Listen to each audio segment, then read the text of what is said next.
ವಿಧಾನಸಭೆ ಎಲೆಕ್ಷನ್ನಲ್ಲಿ ಪ್ರಯೋಗ ಮಾಡಿದ್ದ ಕೇಸರಿ ಪಡೆ ಲೋಕಸಭೆಯಲ್ಲಿ ಇದೇ ಅಸ್ತ್ರ ಬಳಸಲು ಪ್ಲಾನ್ ಮಾಡಿದೆ. ಕರ್ನಾಟಕದಲ್ಲಿ ಹೈಕಮಾಂಡ್ ಹೊಸ ರಣತಂತ್ರ ಹೆಣೆದಿದೆ. ಘಟಾನುಘಟಿ ಸಂಸದರಿಗೆ ಈ ಬಾರಿ ಟಿಕೆಟ್ ಮಿಸ್ ಆಗೋದು ಕನ್ಫರ್ಮ್ ಅಂತ ಹೇಳಲಾಗ್ತಾ ಇತ್ತು. ಈ ಬಗ್ಗೆ ವಿಪಕ್ಷ ನಾಯಕ ಅಶೋಕ್ ಸುಳಿವು ಕೊಟ್ಟಿದ್ದಾರೆ. ಸಾಮಾಜಿಕ ನ್ಯಾಯ, ಜಾತಿ ಸಮೀಕರಣ ಆಧಾರದಲ್ಲಿ ಬದಲಾವಣೆ ಅಗತ್ಯ, ಅಲ್ಲದೆ ಹೊಸಬರಿಗೆ ಟಿಕೆಟ್ ನೀಡಲು ಚರ್ಚೆ ನಡೀತಾ ಇದೆ ಅಂತ ಹೇಳಿದ್ರು. ಇದರ ಜೊತೆ ಟಿಕೆಟ್ ಘೋಷಣೆಯಲ್ಲಿ ಹಲವಾರು ಸರ್ಪ್ರೈಸ್ ಕಾದಿದೆ ಅನ್ನೋ ಮೂಲಕ ಆಕಾಂಕ್ಷಿಗಳಿಗೆ ಟೆನ್ಷನ್ ಹೆಚ್ಚು ಮಾಡಿದ್ದಾರೆ. ಪ್ರತಾಪ್ ಸಿಂಹ, ಅನಂತಕುಮಾರ್ ಹೆಗಡೆಗೆ ಟಿಕೆಟ್ ಸಿಗುತ್ತಾ ಎಂಬ ಚರ್ಚೆ ಶುರುವಾಗಿದೆ. ಇಬ್ಬರಿಗೂ ಹೈಕಮಾಂಡ್ ಮಣೆ ಹಾಕಲ್ಲ ಎಂಬ ಮಾತುಕತೆ ನಡೀತಾ ಇದೆ. ಇದರ ಬೆನ್ನಲ್ಲೇ ವಿಪಕ್ಷ ನಾಯಕ ಅಶೋಕ್ ಟ್ವಿಸ್ಟ್ ಕೊಟ್ಟಿದ್ದಾರೆ. ಕೊನೆ ಗಳಿಗೆವರೆಗೂ ಕಾದ್ ನೋಡಿ ಅಂತ ಹೇಳಿದ್ದಾರೆ ಅಶೋಕ್. ಮೈಸೂರು, ಕೊಡಗು, ಉತ್ತರ ಕನ್ನಡ ಕ್ಷೇತ್ರದ ಬಗ್ಗೆ ಚರ್ಚೆ ಆಗಿದೆ. 4 ಗೋಡೆಯ ಮಧ್ಯೆ ಚರ್ಚೆ ಆಗಿರೋದನ್ನ ಬಹಿರಂಗಗೊಳಿಸಲ್ಲ, ಅಲ್ಲದೆ ಹಾಲಿ ಸಂಸದರು ವಿಶ್ವಾಸ ಕಳೆದುಕೊಳ್ಳೋದು ಬೇಡ ಅಂತ ಟ್ವಿಸ್ಟ್ ಕೊಟ್ಟಿದ್ದಾರೆ. ಬೆಂಗಳೂರು ಉತ್ತರ ಕ್ಷೇತ್ರದ ಟಿಕೆಟ್ಗಾಗಿ ಸದಾನಂದ ಗೌಡ ಪಟ್ಟು ಹಿಡಿದಿದ್ದಾರೆ. ರಾಜ್ಯ ನಾಯಕರು ಎಲೆಕ್ಷನ್ಗೆ ನಿಲ್ಲುವಂತೆ ಒತ್ತಾಯಿಸಿದ್ರು. ಆದರೆ ಈಗ ನಿರ್ಧಾರ ಬದಲಾವಣೆ ಮಾಡಿದರೆ ಬೇಸರ ಆಗುತ್ತೆ ಅಂತ ಅಸಮಾಧಾನ ಹೊರಹಾಕಿದ್ರು. ನಾನು ಆಗಾಗ ಬದಲಾಗುವ ವ್ಯಕ್ತಿ ಅಲ್ಲ ಅಂತ ಹೇಳಿದ ಡಿವಿಎಸ್, ನಾನು ಚುನಾವಣೆಗೆ ನಿಲ್ಲಬಾರದು ಅಂತ ಅಂದ್ಕೊಂಡಿದ್ದೆ. ಆದರೆ ದೆಹಲಿಯಲ್ಲಿ ಏನೇ ಚರ್ಚೆ ಆಗಿದೆ ಅಂತೂ ಕೇಳಿಲ್ಲ. ಬದಲಾವಣೆ ಜಗತ್ತಿನ ನಿಯಮ ಅಂತ ಹೇಳಿದ್ರು. ಇನ್ನು 122 ಇದ್ದ ವಿಧಾನಸಭೆ ಸದಸ್ಯರು 66 ಯಾಕೆ ಬಂತು ಅಂತ ಪ್ರಶ್ನಿಸಿದ ಸಂಸದ, ನನಗೆ ಟಿಕೆಟ್ ಸಿಗದಿದ್ರೆ ರಾಜ್ಯ ನಾಯಕರ ಮಾತಿಗೆ ಬೆಲೆ ಇಲ್ಲ ಎಂದರ್ಥ ಅನ್ನೋ ಮೂಲಕ ಕಿಡಿಕಾರಿದರು. ಲೋಕಸಭೆಯಲ್ಲಿ ರಣಕಹಳೆ ಮೊಳಗಿಸಲು ಮಾರ್ಚ್ 15ಕ್ಕೆ ಕರ್ನಾಟಕಕ್ಕೆ ಮೋದಿ ಆಗಮಿಸ್ತಾ ಇದ್ದಾರೆ. ಅಲ್ಲದೆ ಮಾರ್ಚ್ 18ಕ್ಕೆ ಶಿವಮೊಗ್ಗದಲ್ಲಿ ದೊಡ್ಡ ಸಮಾವೇಶ ಆಯೋಜನೆ ಮಾಡಲಾಗಿದೆ. ಶಿವಮೊಗ್ಗದ ಫ್ರೀಡಂ ಪಾರ್ಕ್ನಲ್ಲಿ ಸಂಸದ ರಾಘವೇಂದ್ರ ಭೂಮಿ ಪೂಜೆ ನೆರವೇರಿಸಿದರು. ಶಿವಮೊಗ್ಗ, ಉತ್ತರ ಕನ್ನಡ, ದಕ್ಷಿಣ ಕನ್ನಡ, ಉಡುಪಿ, ಚಿಕ್ಕಮಗಳೂರು ಸೇರಿದಂತೆ ಚಿತ್ರದುರ್ಗ ಲೋಕಸಭಾ ವ್ಯಾಪ್ತಿಯ 5 ಲೋಕಸಭಾ ಕ್ಷೇತ್ರಗಳ ವ್ಯಾಪ್ತಿಯಲ್ಲಿ ದೊಡ್ಡ ಕಾರ್ಯಕ್ರಮ ಆಯೋಜನೆಗೆ ಪ್ಲಾನ್ ಮಾಡಲಾಗಿದೆ. ಇನ್ನು ಭೂಮಿ ಪೂಜೆಯಲ್ಲಿ ಶಾಸಕ ಚಂದ್ರಪ್ಪ, ಚನ್ನಬಸಪ್ಪ, ಮಾಜಿ ಶಾಸಕ ತಿಪ್ಪಾರೆಡ್ಡಿ, ಎಂಎಲ್ಸಿ ಭಾರತಿ ಶೆಟ್ಟಿ ಭಾಗಿಯಾಗಿದ್ದರು. ಕಾರವಾರ ಬಿಜೆಪಿ ಕಚೇರಿಯಲ್ಲಿ ಸಂಸದ ಅನಂತಕುಮಾರ್ ಹೆಗಡೆ ನೇತೃತ್ವದಲ್ಲಿ ಕಾರ್ಯಕರ್ತರ ಸಭೆ ನಡೆಯಿತು. ಮೀಟಿಂಗ್ನಲ್ಲಿ ಹೆಗಡೆ ವಿರುದ್ಧವೇ ರೂಪಾಲಿ ನಾಯಕ ಅಸಮಾಧಾನ ವ್ಯಕ್ತಪಡಿಸಿದರು. ವಿಧಾನಸಭೆ ಚುನಾವಣೆಯಲ್ಲಿ ನಾನು ಸೋಲುವುದಕ್ಕೆ ಅನಂತಕುಮಾರ್ ಅವರು ಕಾರಣ ಎಂದ ಮಾಜಿ ಶಾಸಕಿ, ಕ್ಷೇತ್ರದಲ್ಲಿ 1 ಬಾರಿ ಬಂದಿದ್ದರೆ ನಾನು ಗೆಲ್ತಾ ಇದ್ದೆ ಅಂತ ಬೇಸರ ಹೊರಹಾಕಿದ್ರು. ಅಲ್ಲದೆ ಅನಂತಕುಮಾರ್ ಅವರ ಹಿಂದೆ ಅವರದ್ದೇ ಆದ ಕಾರ್ಯಕರ್ತರ ಪಡೆ ಇದೆ ಅಂತ ರೂಪಾಲಿ ನಾಯಕ್ ಮುಂದಿನ ಲೋಕಸಭಾ ಎಲೆಕ್ಷನ್ನಲ್ಲಿ ಬಿಜೆಪಿ ಗೆಲ್ಲಿಸಬೇಕು, 7ನೇ ಬಾರಿ ಅನಂತಕುಮಾರ್ ಹೆಗಡೆ ಅವರನ್ನ ಆಯ್ಕೆ ಮಾಡೋಣ ಅಂತ ಬ್ಯಾಟ್ ಬೀಸಿದರು.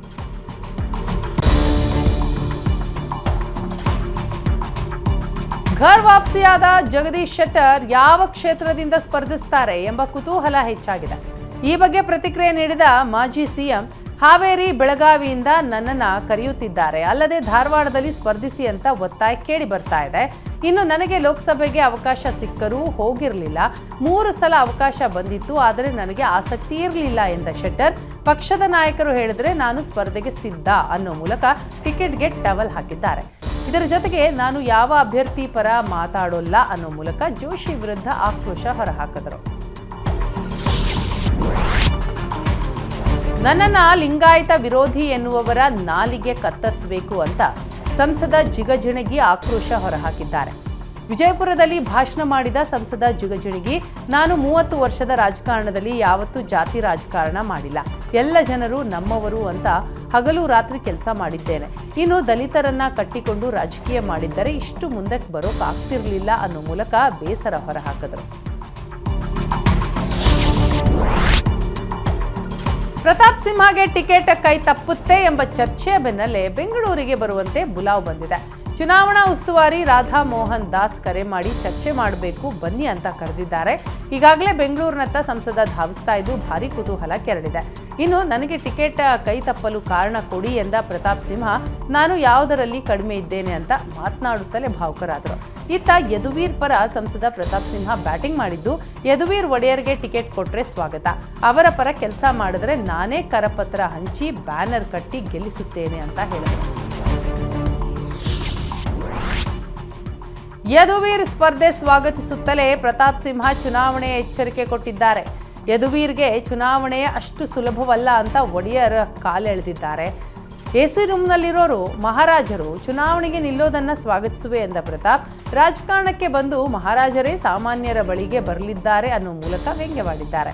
ಇನ್ನು ಯದುವೀರ್ ರಾಜಕೀಯಕ್ಕೆ ಬಂದರೆ ಅನುಕೂಲ ಇದೆ ಎಂದ ಸಂಸದರು ಮಹಾರಾಜರು ಸಾಮಾನ್ಯ ಜನರಿಗೆ ಕೈ ಮುಗಿಬೇಕು, ಪಕ್ಷದ ನಾಯಕರು ವೇದಿಕೆ ಮೇಲಿದ್ದಾಗ ಜನಸಾಮಾನ್ಯ ಸಾಲಿನಲ್ಲಿ ಕುಳಿತುಕೊಳ್ಳಬೇಕು ಅಂತ ಪರೋಕ್ಷ ಅಸಮಾಧಾನ ಹೊರಹಾಕಿದರು. ತುಮಕೂರಿನಲ್ಲಿ ಟಿಕೆಟ್ ಯಾರಿಗೆ ಅನ್ನೋ ಗೊಂದಲದ ಮಧ್ಯೆ ಸೋಮಣ್ಣ ಹೊಸ ಬಾಂಬ್ ಸಿಡಿಸಿದ್ದಾರೆ. ನಾನು ಟಿಕೆಟ್ ಆಕಾಂಕ್ಷಿಯಾಗಿ ಕ್ಷೇತ್ರದಲ್ಲಿ ಓಡಾಡಿದ್ದೇನೆ, ಹೈಕಮಾಂಡ್ ಯಾರಿಗೆ ಮಣೆ ಹಾಕುತ್ತೆ ನೋಡಬೇಕು ಅಂತ ಹೇಳಿದ್ದಾರೆ. ಚಿಕ್ಕನಾಯಕನಹಳ್ಳಿ, ತಿಪಟೂರು, ಗುಬ್ಬಿಗೆ ಕಾಲಿಟ್ಟಿಲ್ಲ ಎಂದ ಮಾಜಿ ಸಚಿವ ನನಗೂ ತುಮಕೂರಿಗೂ ಸಂಬಂಧ ಇದೆ, ಜಾತಿವಾರು ಸಂಬಂಧ ಬಗ್ಗೆ ಮಾಹಿತಿ ಕೂಡ ಇದೆ, ಹೀಗಾಗಿ ಹೈಕಮಾಂಡ್ ನನಗೆ ಟಿಕೆಟ್ ಕೊಟ್ಟರೆ ಕೆಲಸ ಮಾಡೇ ಮಾಡ್ತೀನಿ ಅನ್ನೋ ಮೂಲಕ ಹೊಸ ದಾಳ ಉರುಳಿಸಿದ್ದಾರೆ.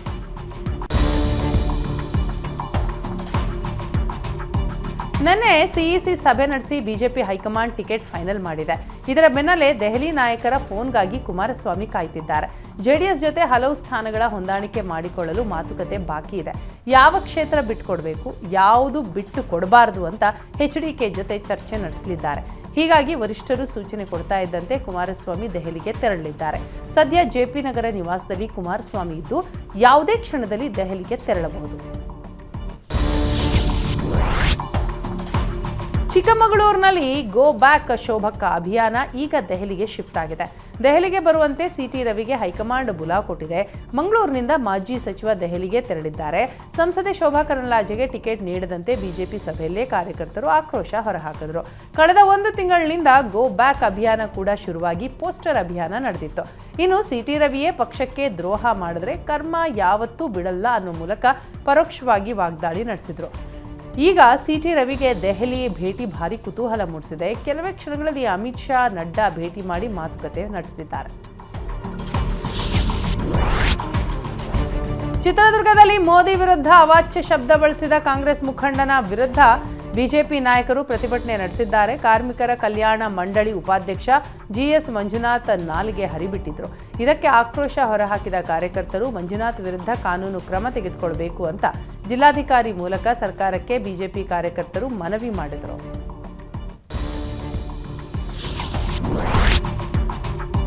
ನಾನು ಇರೋವರೆಗೂ ಕಾಂಗ್ರೆಸ್ಗೆ ನೆಮ್ಮದಿ ಕೊಡಲ್ಲ ಅಂತ ಸಂಸದ ಅನಂತಕುಮಾರ್ ಹೆಗಡೆ ವಾಗ್ದಾಳಿಯನ್ನ ನಡೆಸಿದ್ದಾರೆ.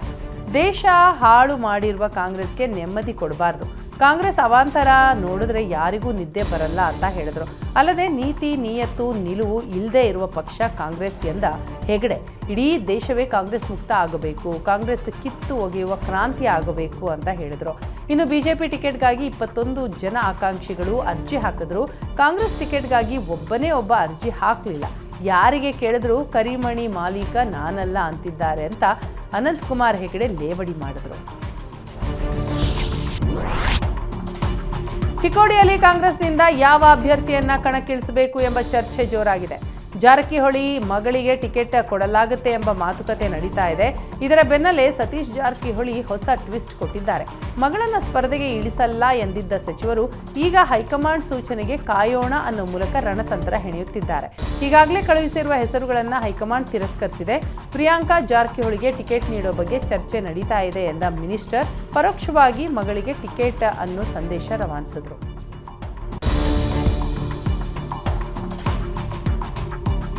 ಸಂವಿಧಾನದ ಬಗ್ಗೆ ಸಂಸದ ಅನಂತಕುಮಾರ್ ಹೆಗಡೆ ಹೇಳಿಕೆಗೆ ಕಾಂಗ್ರೆಸ್ ಕಾರ್ಯಕರ್ತರು ಆಕ್ರೋಶ ಹೊರಹಾಕಿದರು.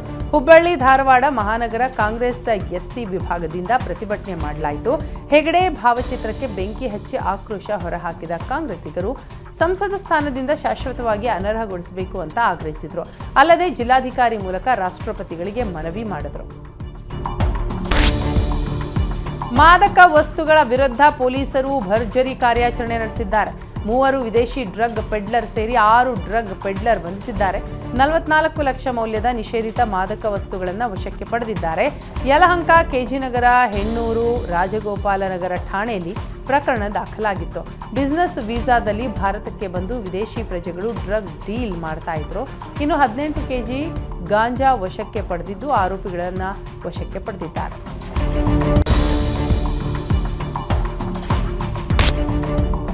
ರಸ್ತೆಯಲ್ಲಿ ಸಂಚರಿಸಿ ಒಂಟಿ ಸಲಗ ಆತಂಕ ಸೃಷ್ಟಿಸಿದೆ. ಹಾಸನ ಜಿಲ್ಲೆ ಸಕಲೇಶಪುರ ತಾಲೂಕಿನ ಕಟ್ಟೆಮನೆ ಕೂಡಿಗೆ ಬಳಿ ಘಟನೆ ನಡೆದಿದೆ. ಏಕಾಏಕಿ ರಸ್ತೆಗೆ ಸಲಗ ಎಂಟ್ರಿ ಕೊಟ್ಟರೆ ಇತ್ತ ಕೆಲ ಹೊತ್ತು ಜನರಿಗೆ ಭಾರೀ ಆತಂಕ ಸೃಷ್ಟಿಯಾಗಿತ್ತು. ನಂತರ ಯಸಳೂರು ವಲಯ ಇಟಿಎಫ್ ಸಿಬ್ಬಂದಿ ಆನೆಯನ್ನ ಕಾಡಿಗಟ್ಟಿದ್ರು. ಜೀಪ್ನಲ್ಲಿ ಸೈರನ್ ಹಾಕಿಕೊಂಡು ಅರಣ್ಯ ಇಲಾಖೆ ಅಧಿಕಾರಿಗಳು ಕಾಡಾನೆ ಹಿಮ್ಮೆಟ್ಟಿಸಿ ಓಡಿಸಿದ್ದಾರೆ. ಪ್ರಾಣಾಪಾಯದಿಂದ ಜನರು ಪಾರಾಗಿದ್ದು, ಯಾವಾಗ ಬೇಕಾದರೂ ಆನೆಗಳು ಅಟ್ಯಾಕ್ ಮಾಡಬಹುದು ಅಂತ ಜನ ಗಾಬರಿಯಲ್ಲಿ ಓಡಾಡ್ತಾ ಇದ್ದಾರೆ. ಹರಿಯಾಣದಲ್ಲಿ ಭಾರೀ ರಾಜಕೀಯ ಹೈಡ್ರಾಮಾ ನಡೆದಿದೆ. ಸಿಎಂ ಮನೋಹರ್ ಲಾಲ್ ಖಟ್ಟರ್ ತಮ್ಮ ಸ್ಥಾನಕ್ಕೆ ರಾಜೀನಾಮೆ ನೀಡಿದ್ದಾರೆ.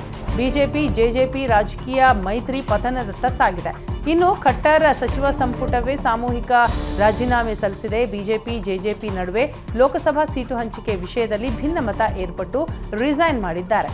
ಇನ್ನು ಖಟ್ಟರ್ ಕರ್ನಾಲ್ ಲೋಕಸಭಾ ಕ್ಷೇತ್ರದಿಂದ ಸ್ಪರ್ಧೆ ಮಾಡುವ ಸಾಧ್ಯತೆ ಇದ್ದು, ಸಿಎಂ ಸ್ಥಾನಕ್ಕೆ ನಯಾಬ್ ಸೈನಿ ಅಥವಾ ಸಂಜಯ್ ಭಾಟಿಯಾ ಹೆಸರು ಕೇಳಿ ಬರ್ತಾ ಇದೆ. ಬೆಂಗಳೂರಿನಲ್ಲಿ ನೀರಿನ ಸಮಸ್ಯೆಯ ಜೊತೆ ಕಸದ ಸಂಕಷ್ಟ ಕೂಡ ಎದುರಾಗಿದೆ.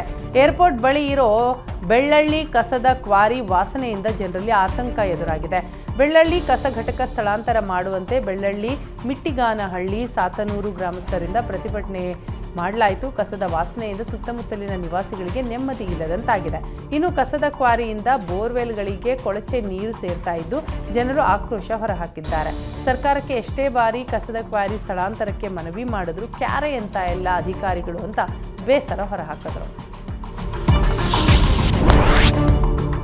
ಬೆಂಗಳೂರು ಗ್ರಾಮಾಂತರ ಕ್ಷೇತ್ರಕ್ಕೆ ಡಾಕ್ಟರ್ ಸಿಎನ್ ಮಂಜುನಾಥ್ ಹೆಸರು ಬಹುತೇಕ ಫೈನಲ್ ಆಗಿದೆ.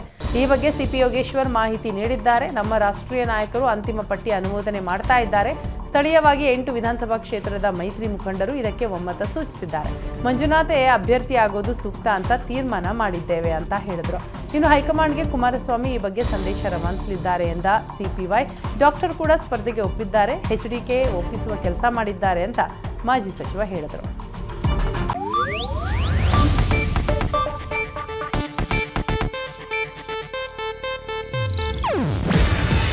ಇದು ಏಷ್ಯಾನೆಟ್ ನ್ಯೂಸ್ ನೆಟ್ವರ್ಕ್ ಪ್ರಸ್ತುತಿ.